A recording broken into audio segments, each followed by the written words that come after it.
नमस्कार, मैं doctor Amit Kumar Chaturvedi, psychologist and चिकित्सक, mind health clinic Chhatarpur Madhya प्रदेश।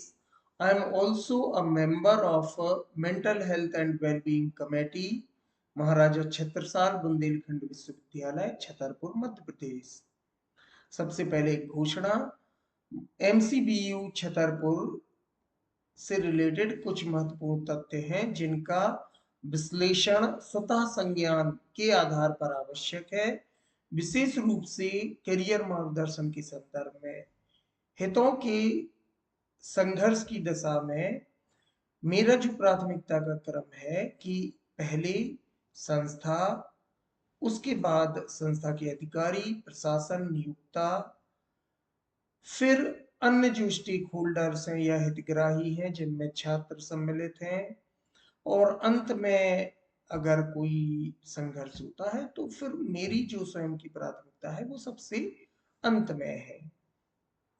तो सबसे पहले जो सर्वोच्च प्राथमिकता है कि संस्था, जैसा कि हम सभी जानते हैं कि उच्च शिक्षा में एमसीबीयू प्रतिष्ठित संस्था है जिसके दस्तावेज या जो इसकी उपाधि है इसे कोई भी नकार नहीं सकता।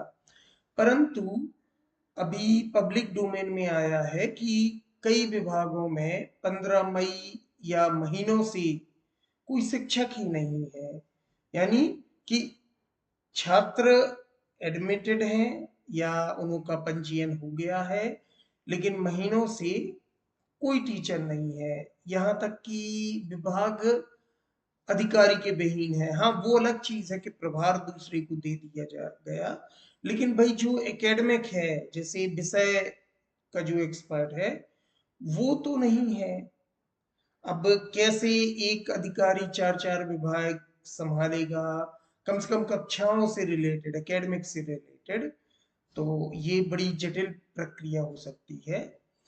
ठीक है, तो हालांकि हैं, अगर बहुत सारे कैंडिडेट हैं जो वर्षों से एज अ गेस्ट या सब्जेक्ट एक्सपर्ट जुड़े हुए हैं तो उनकी सेवाएं नहीं ली गई हैं।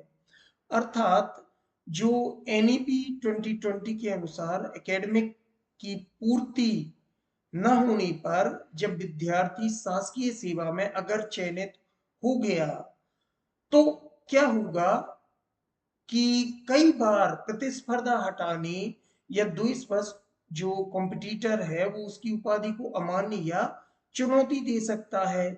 उदाहरण के लिए हमारे प्रधानमंत्री जी की उपाधि को चुनौती दी गई थी, उस समय विश्वविद्यालय ने उसका साथ दिया था और उनके लिए विश्वविद्यालय खुद खड़ा हो गया था, जबकि हमारी संस्था शिक्षक ही महीनों से नहीं दे पा रही है। तो जो निर्धारित कालखंड है, जो समय पर अन्य गतिविधियां होना है, फील्ड वर्क होना है, अब उसका कैसे मैनेज करेंगे? कम से कम डॉक्यूमेंट में तो दिखाना पड़ेगा कि नहीं।